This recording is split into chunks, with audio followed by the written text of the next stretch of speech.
Hey, top of the top. Welcome back to 40 Minutes for 40. This is free.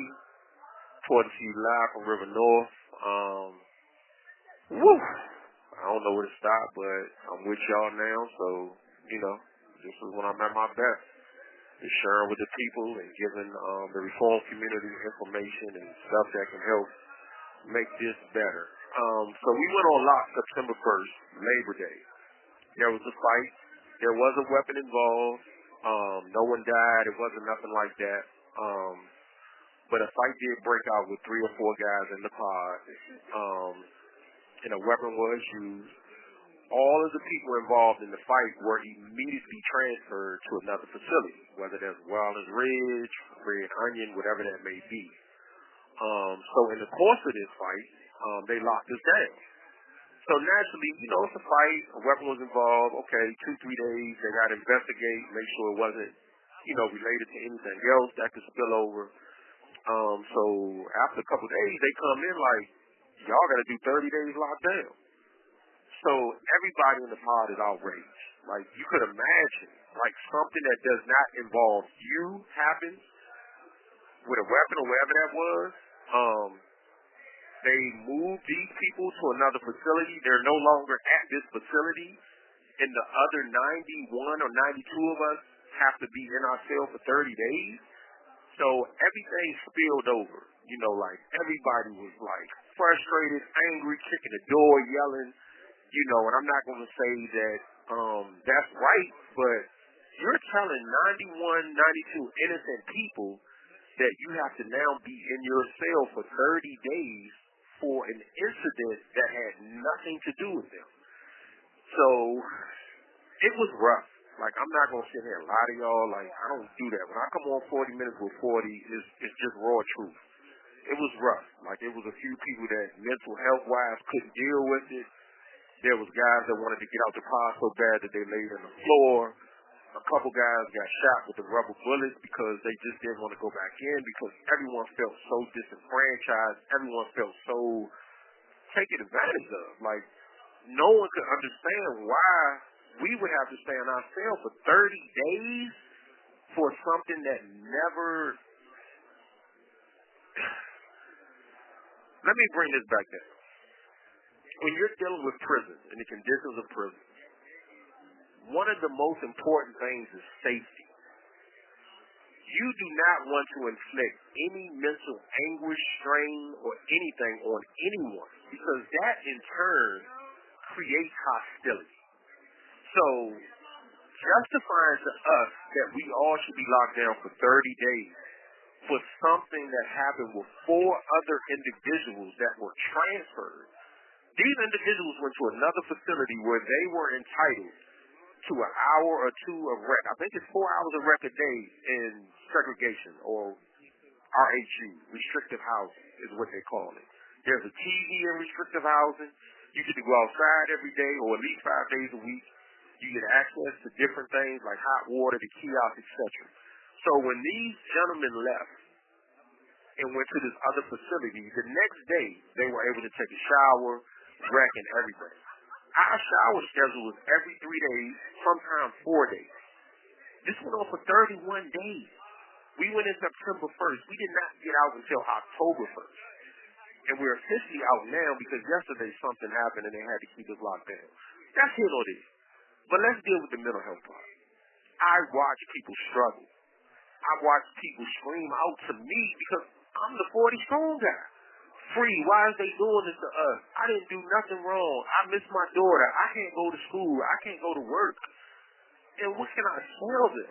I'm talking to the sergeant. I'm talking to the unit manager. They're like, well, this came down from Richmond, David Robinson. This came from this person, and we don't know why. It ain't right. Every single person that we talked to said it was not right. These are the officers. This is a sergeant, a lieutenant. They said this is not right. Why are they punishing y'all? But we have to do it because it's my job. This is how I feed my family, but I don't agree with it. So let's say we all don't agree with it. How do we fix it? How do we fix it? Can we as a reformed community reach out to Richmond, to David Robinson, to Chadwick Dawson, the director? Can we write letters or emails? Please, can we state that arbitrary punishment is not right? that if 2 people, 3 people, 4 people, whatever the case may be, do something, you should not punish 90 or whatever. You should not do that. It's deflating to the person.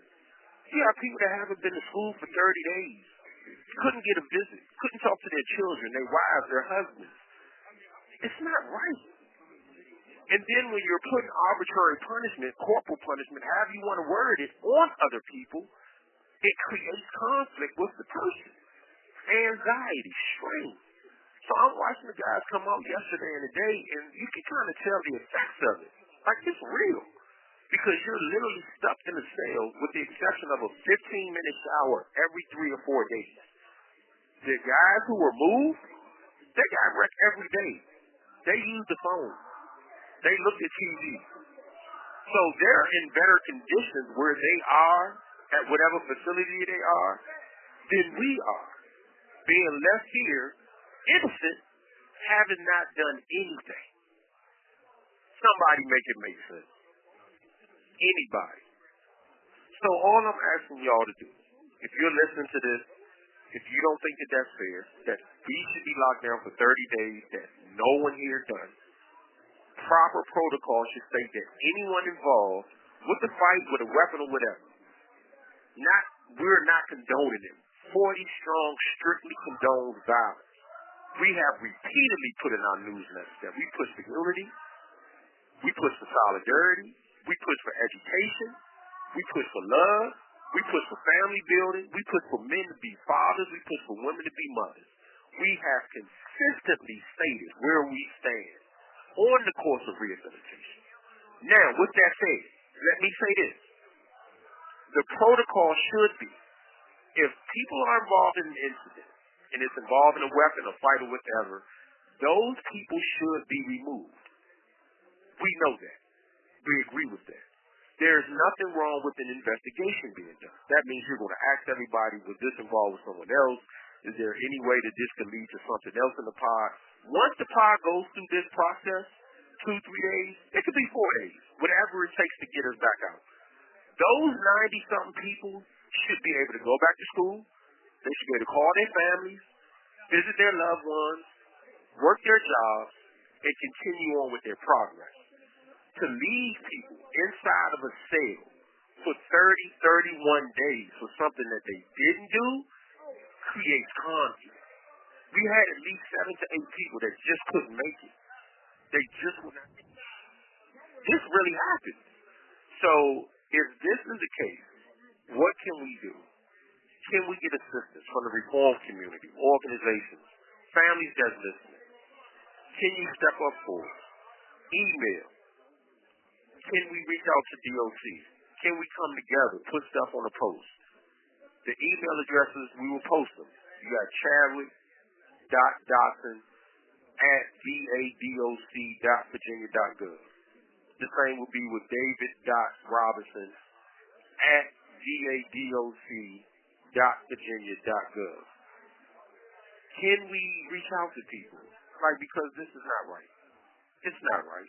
And I feel so bad because a lot of times the guys look at me like I'm a miracle worker, like, Free, what's going on? Why you can't do that?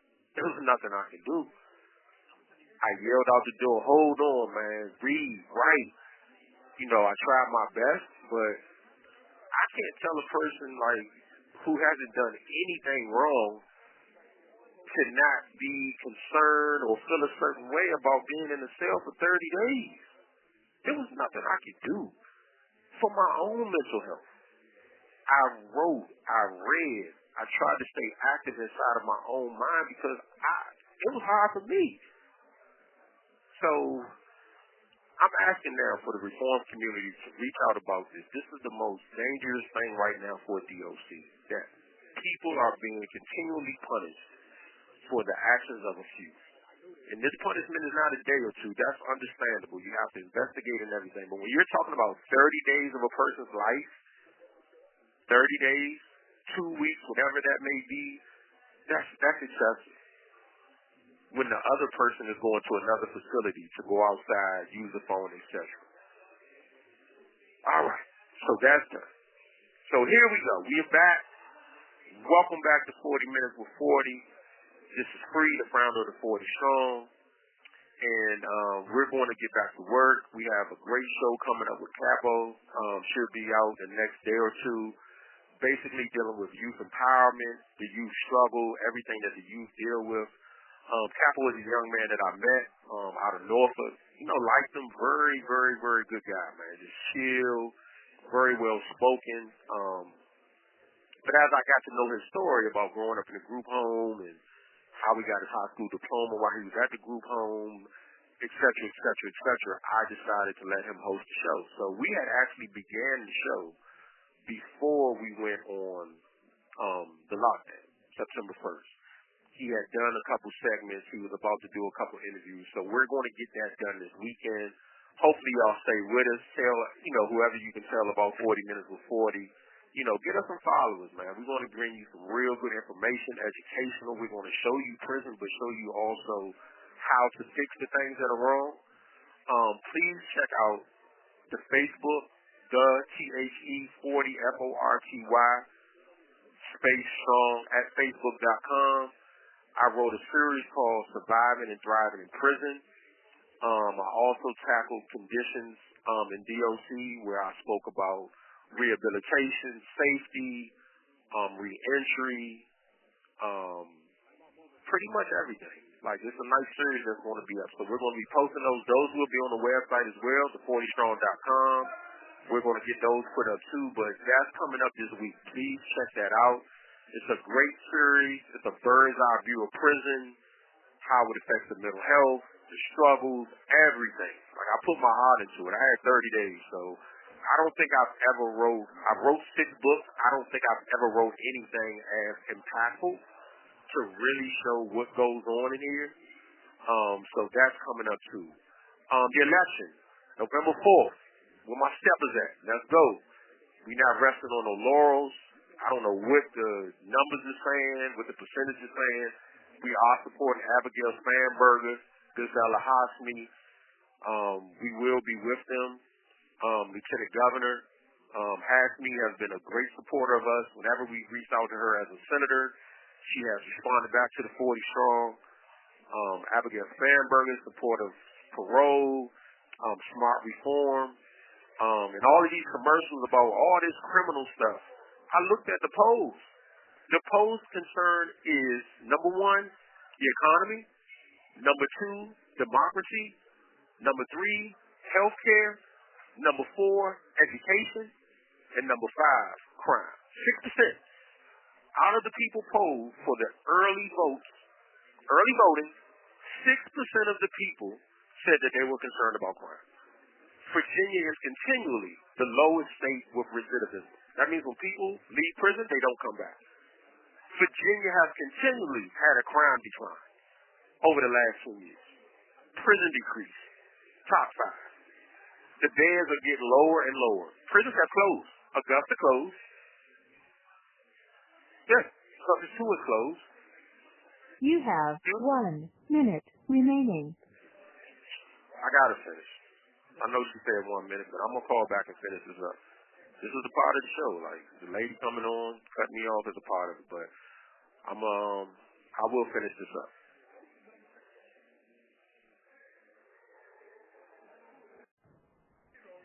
Hey y'all, this is Free, so I'm back.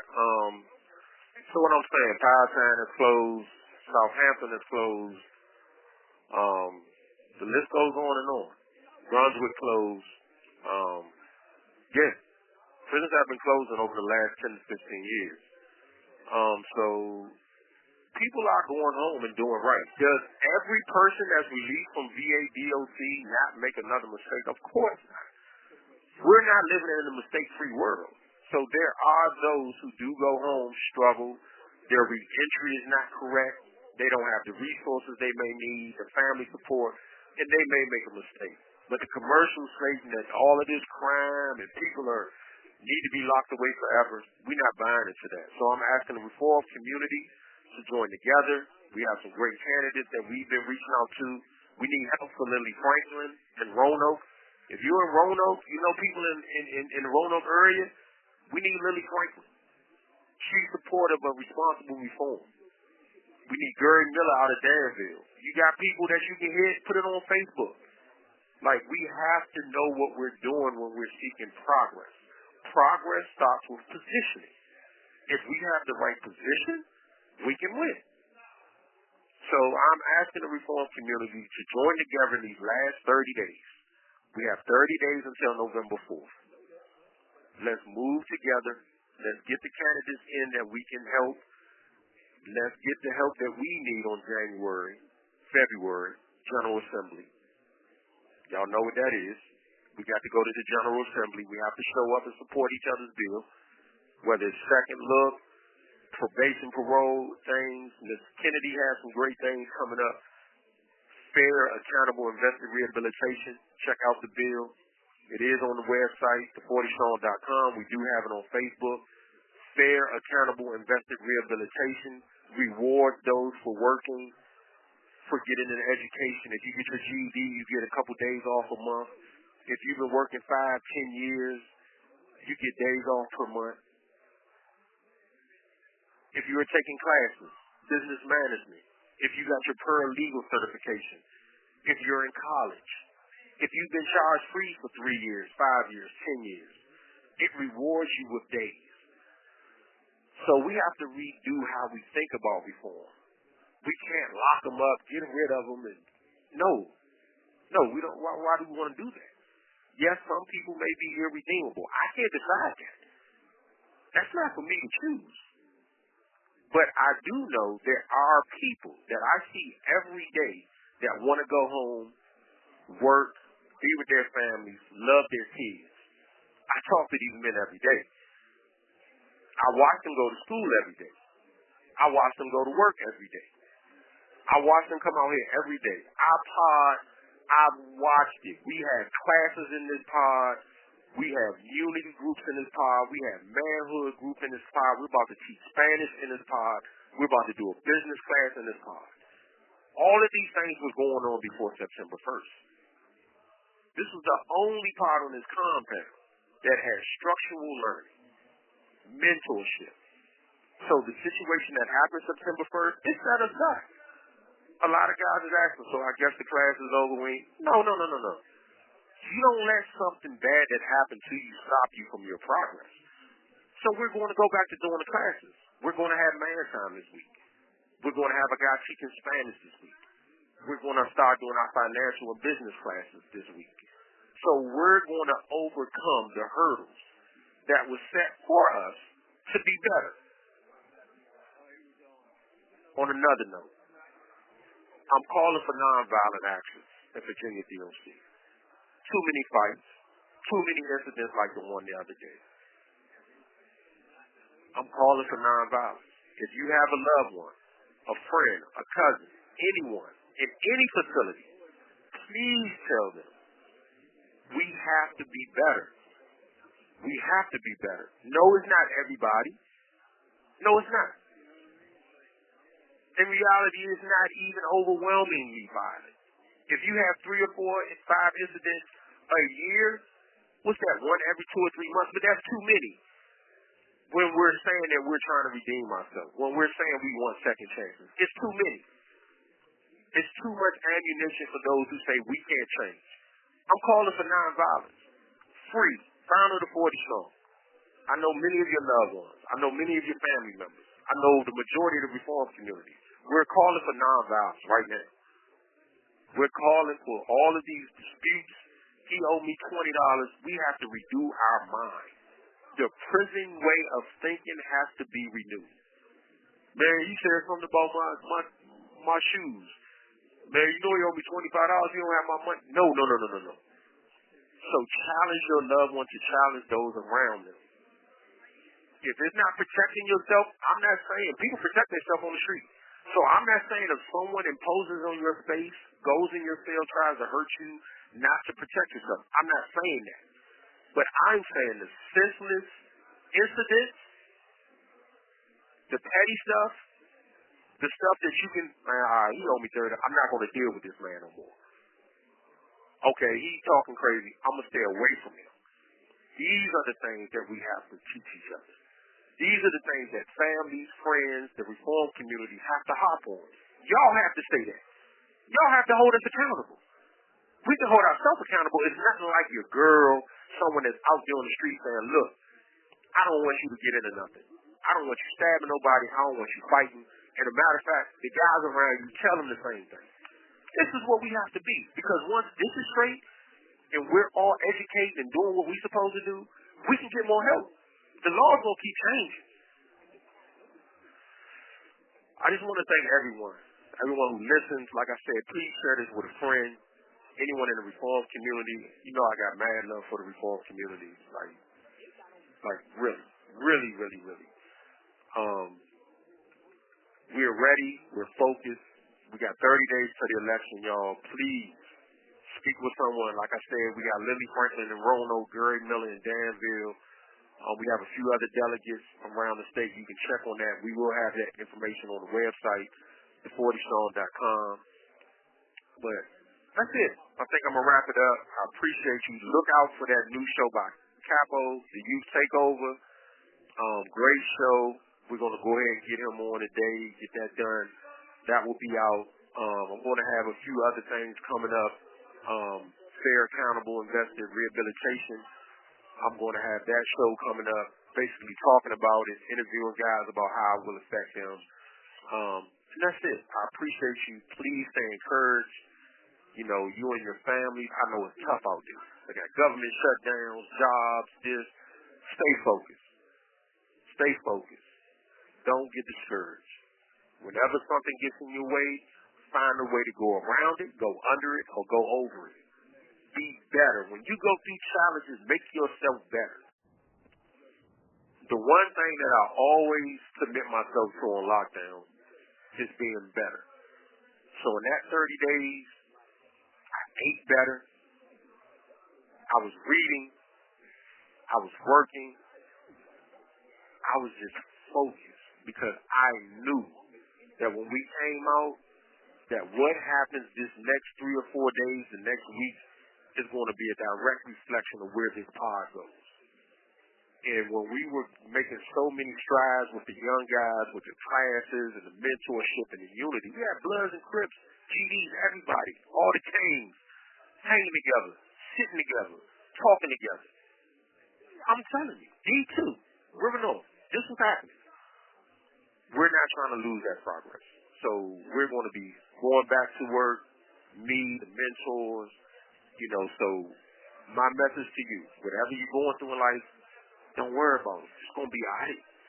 Make yourself better. Making yourself better makes your situation better. Have hope. I know the world could seem so like us looking at y'all world from inside, looking out. Oh, my goodness. I already know. But there's hope. Stay strong. Stay committed. My love to you and your family. I wish you the best. This is free. 40 Strong founder. This is 40 Minutes for 40. Thank you.